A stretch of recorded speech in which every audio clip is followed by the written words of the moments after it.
چھوٹی سی تھی جب بچوں کو اسکول جاتے ہوئے دیکھتی تو ماں سے ضد کرتی کہ مجھے اسکول جانا ہے، تم ابھی چھوٹی ہو، تھوڑی اور بڑی ہو جاؤ تب داخلہ کروا دوں گی۔ وہ مجھے طفل تسلیاں دے کر چپ کرا دیتی۔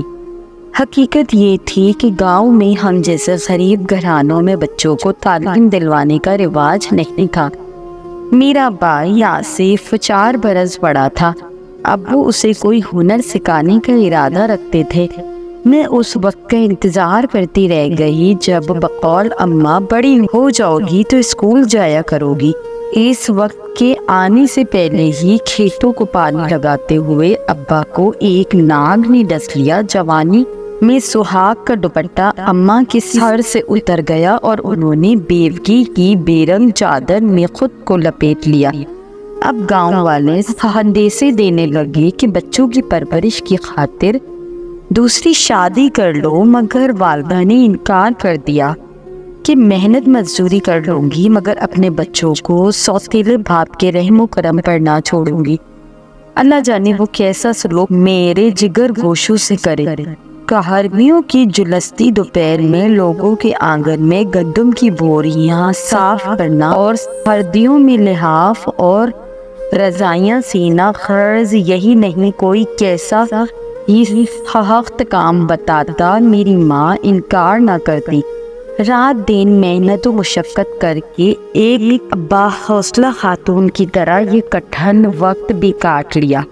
یہاں تک کہ میرا بھائی جو ابا کی وفات کے وقت صرف 6 برس کا تھا، جوان ہو گیا۔ جس روز ابا کا انتقال ہوا اس کے 1 ماہ بعد ایک پڑوسی زبیر چاچا نے اس کو اپنے بیٹے اختر کے ساتھ اسکول میں داخل کرا دیا۔ بھائی 8 جماعتیں پاس کر چکا تھا تو پڑھائی چھوڑ دی، کیونکہ گھر کا خرچہ چلانے کے لیے آصف کو کام کرنا لازم ہو گیا تھا۔ اماں کو اب دمے کی شکایت رہنے لگی تھی۔ بدقسمتی سے میں صرف 3 جماعتیں پڑھ سکی۔ بھائی نے کافی بھاگ دوڑ کی، گاؤں میں کوئی ڈھنگ کا کام نہ ملا، تبھی ایک خیر خواہ کے مشورے پر قریبی شہر کے ایک ٹیکنیکل ٹریننگ سینٹر میں داخلہ لے لیا۔ وہ 2 سال کا کورس تھا۔ سائیکل پر روزانہ 12 میل کا سفر طے کر کے شہر جانا ہوتا۔ آصف نے ہمت نہ ہاری، ٹیکنیشین کا ڈپلومہ حاصل کر لیا، لیکن پھر بھی کوئی ڈھنگ کی نوکری نہ ملی۔ انہی دنوں جبکہ مایوسی نے ہمارے دلوں پر قبضہ کر رکھا تھا، ایک روز آصف خوشی خوشی گھر لوٹا، کہنے لگا، ماں، ابا کے ماموزاد کا بیٹا صدیق دبئی سے بہت کما کر لوٹا ہے، میری آج اس سے ملاقات ہوئی ہے، وہ چند ویزے بھی لایا ہے، انہیں فروخت کرے گا۔ اگر پیسوں کا بندوبست ہو جاتا تو میں اس سے ویزے کی بات کرتا۔ کچھ رقم لے کر وہ بڑی امید سے صدیق کے پاس گیا، لیکن وہ گھر پر نہ تھا۔ اس کے بھائی کو سندیشہ دے کر آ گیا کہ آ جائے تو ملنے کا وقت دے، ضروری بات کرنی ہے۔ اگلے دن دوپہر سے ذرا پہلے صدیق نے در پر دستک دی۔ دروازہ کھولا تو بھائی کی خوشی سے پھانسیں کھل گئی۔ صدیق نے عزت افزائی کی تھی، خود چل کر ملنے آ گیا تھا۔ حالانکہ اب وہ پیسے والا ہو چکا تھا۔ دولت اکثر انسان کو بدل دیا کرتی ہے۔ جیب میں روپیہ بہت ہو تو غریب رشتہ دار حقیر لگنے لگتے ہیں، لیکن صدیق ان لوگوں میں سے نہ تھا، تب بھی گھر آ گیا تھا۔ اللہ جانے وہ ایک حوالی کا سوال پورا کرتا ہے یا نہیں، لیکن جب اس کی نظر مجھ پر پڑی تو وہ چند لمحات کو سانس لینا بھول گیا۔ بے اختیار اس کے لبوں سے یہ الفاظ نکلے، ماشاءاللہ آمنہ بی بی اتنی بڑی ہو گئی ہے، میرے تصور میں تو ابھی تک چھوٹی سی لڑکی تھی جب میں دبئی گیا تھا۔ صدیق کی نگاہیں گواہی دے رہی تھی کہ اس نے ایک نظر میں مجھے پسند کر لیا ہے۔ وہ ابھی تک غیر شادی شدہ تھا، حالانکہ عمر میں مجھ سے 20 برس بڑا تھا۔ اماں نے حسب مقدور خاطر مدارت کی اور بھائی کا مسئلہ بیان کر دیا۔ خالہ کیوں فکر کرتی ہے؟ اس نے میری جانب دیکھ کر کہا، آصف میرے چھوٹے بھائیوں کی طرح ہے، ویزے کی کیا حقیقت ہے؟ رشتہ داری میں اتنا تو تعاون ہوتا ہے، پیسوں کی فکر آپ مت کریں، اور گائے بیچنے کی ضرورت نہیں کہ جس گھر میں دودھ، مکھن اور لسی نہ ہو وہ گھر سونا ہوتا ہے۔ گائے کا سودا ختم کر دے، ویزا میں آصف کو دے دیتا ہوں، 1 ماہ بعد دبئی جانا ہے تو اسے بھی اپنے ساتھ لے جاؤں گا۔ رہائش اور ملازمت اب میرے ذمے، بس آپ بے فکر ہو جائے۔ میں محسوس کر رہی تھی کہ صدیق بائی سے آنکھ بچا کر ایک نظر مجھ پہ ڈال لیتا تھا۔ وہ کھانا کھانے کے بعد بہانے سے رکا اس لیے تھا کہ اچھی طرح میرا دیدار کر سکے۔ شاید اسی روز اس نے مجھ سے بیاہ کی ٹھان لی تھی۔ اگلے دن آصف خوش گھر آیا۔ وہ صدیق سے مل کر آ رہا تھا جس نے اسے اپنی ہمراہ دبئی لے جانے کی پکی نوعیت سنا دی تھی۔ 2 ہی دن گزرے تھے کہ صدیق کی ماں ہمارے گھر حوالی بن کر آ گئی کہ میرا رشتہ طلب کر لیا۔ اماں کی باتیں کھل گئی۔ سوچا بھی نہ تھا کہ صدیق کی والدہ مجھے بہو بنانے کا خیال کریں گی، کیونکہ ہم ان کے ہم پلہ نہ تھے۔ اللہ شاہ اچھی صورت بھی نعمت ہے۔ میری خوبصورتی نے لمحہ بھر میں صدیق کو میرا اسیر بنا لیا تھا۔ اب سمجھ میں آیا کہ اس نے 3 لاکھ کا ویزا کیسے مفت میں بائی کے نام کر دیا۔ دبئی جانے سے پہلے رسم منگنی ادا کر کے وہ آصف کو ہمراہ لے کر دبئی پرواز کر گیا۔ قسمت مہربان تھی کہ ماں کے 2 اہم مسئلے دونوں ہی حل ہو گئے۔ 1 سال بعد جب آصف گھر آیا تو ماں نے اس کی شادی کا اہتمام کر ڈالا۔ سادگی سے اپنی یتیم بھتیجی شمائلہ سے اس کی شادی کر دی، اور مدت بعد ہمیں گھر میں خوشی کا منہ دیکھنا نصیب ہوا۔ 1 ماہ پلک جھپکتے بیت گیا۔ آصف کے واپس جانے کا دن آ پہنچا۔ شمائلہ بہت اداس تھی، آنکھیں باہر چھلک آتی اور وہ اپنے آنچل سے اشکوں کو جلدی سے پوچھ لیتی۔ نئی نویلی دلہن اپنے دلہا کے پردیس چلے جانے پر بہت اداس تھی، مگر دبئی واپس لوٹ کر جانا بائی کی مجبوری تھی۔ 1 سال میں جو کمایا وہ شادی پر خرچ ہو گیا۔ ادھر صدیق کے والدین نے بھی میری رخصتی کا تقاضا شروع کر دیا۔ اماں کی شرط تھی کہ پہلے گھر میں بہو لاؤں گی، پھر بیٹی کو رخصت کروں گی، ورنہ اکیلے گھر میں نہ رہ پاؤں گی۔ پھر طے پایا کہ صدیق 6 ماہ بعد جب دبئی سے لوٹے گا تو میرا بیاہ اس کے ساتھ کر دیا جائے گا۔ ان دنوں موبائل فون کا رواج نہ تھا، اور گاؤں میں لینڈ لائن فون بھی کسی کے گھر نہ تھا۔ سارا کام خط و کتابت سے ہوتا۔ شمائلہ کو بائی باقاعدگی سے خطوط لکھتے تھے اور وہ مجھ سے پڑھوا لیا کرتی۔ میں پڑھ تو لیتی تھی لیکن لکھنا مجھے بھی نہیں آتا تھا۔ تب اماں چاچا زبیر کے گھر جاتی اور ان کے بیٹے اختر کو بلا لاتی، جو خط پڑھنے اور جواب لکھنے کا فریضہ ادا کرتا۔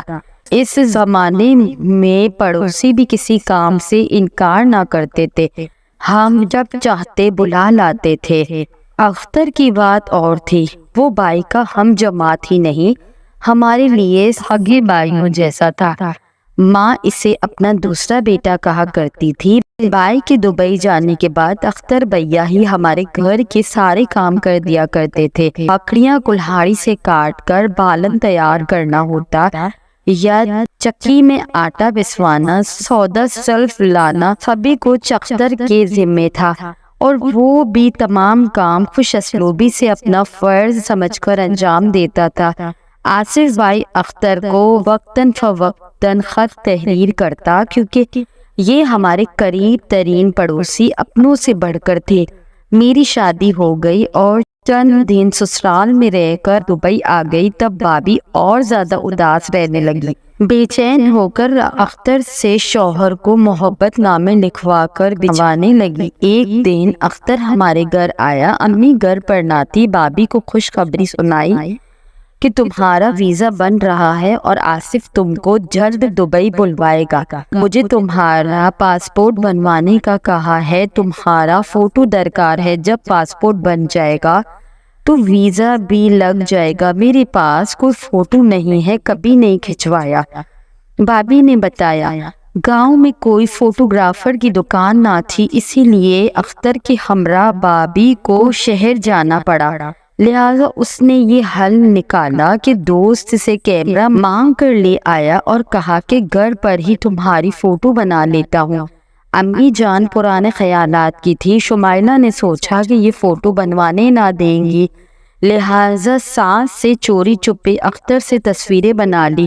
کچھ دن بعد اختر نے بتایا کہ تمہارا پاسپورٹ بن گیا ہے، مگر ایک شرط پر ملے گا کہ تم میرے ساتھ اکیلی شہر چلو گی۔ بابی بیچاری منہ دیکھتی رہ گئی، کیونکہ وہ ساس کے بغیر اکیلی اختر کے ہمراہ شہر جانے سے قاصر تھی، اور اختر کا کہنا تھا کہ ساس سے چوری بہو کے فوٹو لیے ہیں تو وہ بہت ناراض ہوگی کہ مجھے بتائے بغیر یہ سارے کام تم نے کیسے کیے۔ گاؤں تک جانے کی بات ہوتی تو بابی کوئی بہانہ کر کے گھر سے نکل جاتی، شہر تو دور تھا اور یہ راز چھپ نہیں سکتا تھا کہ اختر کے ہمراہ آمنہ بی بی کی بھابھی اکیلی شہر گئی ہے۔ جب بابی نے انکار کر دیا تو اختر کو غصہ آ گیا کہ تم نے میری ساری محنت پر پانی پھیر دیا، جبکہ مجھے تمہارے کاغذات بنوانے کے لیے کئی طرح کے پاپڑ بیلنے پڑے ہیں۔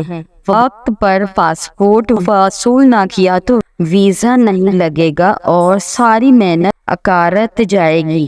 بابی کو اختر کی نیت ٹھیک نہ لگی، اس نے کہا کہ مجھے نہیں لینا پاسپورٹ اور نہ دبئی جانا ہے، میرے شوہر کو بے شک تم یہی خط میں لکھ دو، میں اسی وقت ہی دبئی جاؤں گی جب وہ خود مجھے لینے آئیں گے۔ جو میرے فوٹو تمہارے پاس ہیں وہ مجھے دے دو۔ وہ فوٹو تمہارے شوہر نے منگوائے تھے، میں نے اسے بھجوا دیے ہیں، اگر فوٹو کے بدلے میری بات مان جاؤ تو نیگیٹو تمہارے حوالے کر سکتا ہوں۔ بابی شمائلہ شوہر کی وفادار تھی، وہ اپنے جیون ساتھی سے خیانت کا سوچ بھی نہ سکتی تھی۔ اس نے اختر کو ٹھکرا دیا، اس نے کہا کہ تیرے ساتھ کہیں نہیں جاؤں گی، میں تمہارا پاسپورٹ جلا دوں گا، پھر تم کبھی دبئی نہ جا سکو گی، تم جلا دو۔ شمائلہ نے جواب دیا کبھی تو آصف آئے گا، وہ خود بنوا لے گا، مگر میں پاسپورٹ کی خاطر عزت کا سودا منظور نہیں کر سکتی۔ اختر ناراض ہو کر چلا گیا۔ اس کے بعد بائی کے خطوط آئے تو بابی نے اختر سے نہ پڑھوائے اور نہ جواب لکھنے کو کہا۔ یوں بائی کے خطوط آنا بند ہو گئے۔ امی کو خط لکھوانا ہوتا وہ خود زبیر چاچا کے گھر چلی جاتی۔ بابی نے سوچا کہ جب میری طرف سے جواب آصف کو موصول نہ ہوگا، خود معلوم کر لے گا کہ میں جواب کیوں لکھوا کر نہیں بھیجتی۔ انہی دنوں میرا چند دن کے لیے پاکستان آنا ہوا، تب اس نے بتایا کہ اختر نے مجھے پاسپورٹ بنوانے کا کہہ کر میرے فوٹو لیے تھے، لیکن اماں کو یہ بات نہیں پتا، اس نے شاید پاسپورٹ بنا لیا ہے، تبھی مجھے کہتا تھا میرے ساتھ شہر چلو تو پاسپورٹ ملے گا۔ میں ڈر کے مارے اس کے ساتھ نہ گئی، لیکن تم اس بات کا ذکر اپنے بھائی اور خاوند سے مت کرنا، ورنہ اماں کو پتہ چلا تو میری کمبختی آ جائے گی۔ میں نے بابی سے کہا کہ تم نے عقل مندی کی، جو اختر کے ہمراہ اکیلی شہر نہ گئی، پاسپورٹ بھائی خود آ کر بنوا لے گا، لیکن گاؤں کے لوگ تمہیں اختر کے ہمراہ اکیلے شہر جاتے دیکھ لیتے تو نہ جانے کیسی کیسی باتیں بناتے۔ میں نے دبئی آ کر آصف سے اس بات کا تذکرہ نہ کیا، مبادا کوئی مسئلہ بنے، لیکن بھائی بیوی کو اب بھی خطوط لکھتے تھے، تاہم یہ خطوط اختر ڈاک خانے جا کر خود وصول کر لیتا تھا اور بابی تک نہ پہنچاتا تھا۔ 2 سال بعد میرا بھائی گھر گیا تو بیوی سے شکوہ کیا کہ شمائلہ تمہارے خطوط مجھے ملتے تھے تو اداسی دور ہو جاتی تھی، انہی خطوط کے سہارے میں جدائی کا یہ عرصہ کاٹ رہا تھا، بعد میں میرے خطوط کا تم نے جواب دینا ہی بند کر دیا، آخر کیوں؟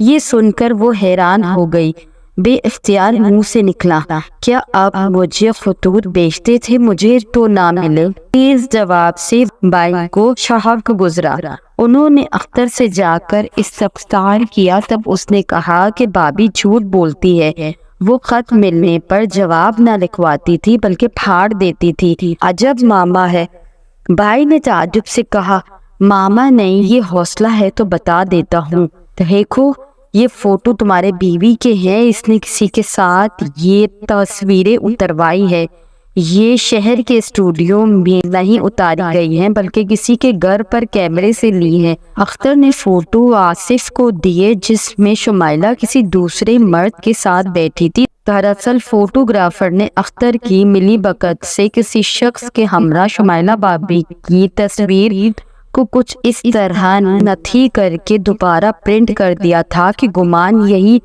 ہوتا تھا کہ دونوں نے اکٹھے تصویریں اتروائی ہیں۔ بیوی کے ساتھ غیر مرد کو دیکھ کر آصف کا سر گھوم گیا اور اس کے سوچنے سمجھنے کی صلاحیت جاتی رہی۔ وہ شمائلہ کے بارے میں سوچ بھی نہ سکتا تھا کہ اس کی غیر موجودگی میں بے وفائی کی مرتکب ہوگی، اور یہ بات بھی بعید از قیاس تھی کہ اس کا وفادار اور مخلص دوست جسے بھائی سمجھتا تھا یعنی اختر اس سے اتنا بڑا جھوٹ بولے گا۔ وہ غصے سے بھرا ہوا گھر پہنچا اور شمائلہ کا گلا پکڑ کر بولا، سچ بتاؤ یہ فوٹو کا کیا قصہ ہے؟ وہ خوف کے مارے کچھ بول نہ سکی۔ بتاتی ہے یا دبا دوں گلا، تم نے کیوں فوٹو کھنچوائی؟ یہ بتا ہی نہ سکی کہ اختر نے کہا تھا پاسپورٹ بنوانا ہے اور تصویریں دبئی بھیجوانی ہے، کیونکہ آصف کا اگلا سوال یہ ہوتا کہ ایسا تھا تو اماں کو کیوں نہ بتایا، اس کے ساتھ فوٹو کھنچوانے شہر کیوں گئی، اماں سے چھپ کر یہ کام کرنے کا کیا مقصد تھا، اور اس معاملے میں رازداری کا کیا مطلب تھا؟ شمائلہ بھابھی کے لبوں سے ایک لفظ نہ نکل سکا۔ بھائی نے اپنے دونوں ہاتھوں سے اس کا گلا دبوچا ہوا تھا۔ اس گرفت کا زور بڑھتا ہی گیا، یہاں تک کہ اس کی آنکھیں ابل کر باہر آ گئی اور سانس رک گیا۔ بھائی کو پتہ ہی نہ چلا کہ اس کمزور سی لڑکی نے دم توڑ دیا ہے۔ سچ ہے کہ انسان غصے میں پاگل ہو جائے تو پھر اسے کچھ سوچتا نہیں اور وہ صحت بت کھو دیتا ہے۔ بھائی کی گرفت تب ڈھیلی پڑی جب شمائلہ کے سانس کی ڈوری ہمیشہ کے لیے ٹوٹ گئی اور اس کا سر ایک طرف لٹک گیا۔ اب ہوش آیا تو کیا جانے والی تو لبوں پر خاموشی کا تالا لگائے چلی گئی۔ اس وقت اماں گھر میں نہ تھی۔ وہ آئی تو عجب منظر دیکھا، بہو کا بے جان جسم فرش پر پڑا تھا اور بیٹا سر پکڑ کر پتھر کے بت کی مانند بیٹھا ہوا تھا۔ اماں نے چلا کر کہا، یہ کیا ہوا؟ کیا کیا ہے تو نے؟ مار دیا ہے میں نے اسے۔ یہ کہہ کر وہ گھر سے نکلا اور سیدھا پولیس اسٹیشن چلا گیا۔ اپنے ابتدائی بیان میں اس نے بیوی کے بدچلن ہونے کا الزام لگا کر قتل کا اعتراف کر لیا۔ بھائی کو بیوی کے قتل کے جرم میں کافی لمبی سزا ہو گئی۔ وہ جوان تھا، جب سزا پوری کر کے جیل سے باہر آیا تو بوڑھا ہو چکا تھا۔ ماں نے اس کے سفید بال اور داڑھی دیکھی تو بچاڑ کر گر گئی۔ وقت نے انتقام لے لیا۔ بھائی گاؤں میں نہ نکلتا، اماں بھی باہر جانے نہ دیتی تھی کہ شمائلہ کے بھائی کہتے تھے، ہمارے سامنے جب بھی آصف آیا اس کی جان لے لیں گے، ہماری بے گناہ بہن کو مارا ہے، ہم اس سے نہیں چھوڑیں گے۔ ایک روز میرا بھائی مزدوری کر رہا تھا کہ شمائلہ کے بھائیوں نے اس سے للکارا۔ وہ موقع کی طاق میں تھے، انہوں نے موقع ملتے ہی اس پر کلہاڑی سے وار کر دیا اور آصف کی لاش کھیتوں میں پڑی ہوئی ملی۔ مقدمہ چلا مگر عینی شاہدوں کے عدم موجودگی کے باعث شک کا فائدہ مل گیا اور قاتل بری ہو گیا۔ ماں پر تقدیر کا یہ کاروبار تھا، وہ اس درد کی طاق نہ لا سکی تھی۔ ہمیں اطلاع ہوئی تو میں اور صدیق فوراً دبئی سے گاؤں پہنچے۔ مجھے معلوم تھا یہ سب مردود اختر کا کیا دھرا ہے، لیکن کسی کو کچھ نہ بتا پائی کہ لوگ میری بات کا یقین نہ کرتے اور پھر میں ثبوت کہاں سے لاتی۔ بھائی اور بھابھی تو اس دنیا سے چلے گئے، اختر کو مجرم ثابت کرنا میرے بس کی بات نہ تھی۔ ماں چند ماہ زندہ رہی اور ہم پھر دبئی آ گئے۔ اختر کو قدرت کی طرف سے کیا سزا تجویز ہوئی یہ نہیں معلوم، لیکن یقین ہے جو اس نے کیا اسے اس کی سزا ضرور ملے گی۔ آج نہیں تو کل نہیں تو آخرت میں ہے، چونکہ مجرم کو ہر حال میں اپنے کیے کی سزا مل کر رہتی ہے۔ ایسی اور بھی دلسوز کہانیاں سننے کے لیے میرے اس چینل کو سبسکرائب کریں، بیل نوٹیفیکیشن کو آن کریں تاکہ میرے چینل کی تمام اپڈیٹس آپ تک پہنچتی رہیں۔ اس کے علاوہ اگر یہ کہانی آپ کو پسند آئی ہے تو اس کہانی کو لائک کریں اور اپنے دوستوں کے ساتھ ضرور شیئر کریں۔ جزاک اللہ۔